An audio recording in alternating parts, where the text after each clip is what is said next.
Hey everyone, in this video, I'll show you how to add animated emojis and GIFs to your CapCut edits to make your videos more fun and engaging. Let's get started. First, open a CapCut and tap a new project.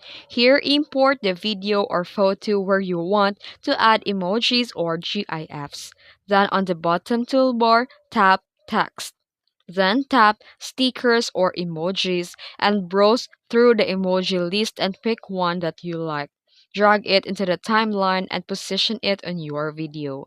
Then animate it and tap the emoji and click Animations. You can choose In, Out, or Combo Animations and tap the stickers again and look for the GIF search option and type a keyword like funny, happy, fire to find the GIF. Select the GIF and it will be added to your timeline. You can resize, rotate, and move it anywhere on the screen.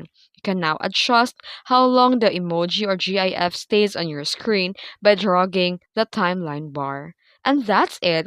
You know how to add animated emojis and GIFs to your CapCut videos. If you found this video helpful, don't forget to like and subscribe for more tutorials. Thanks for watching.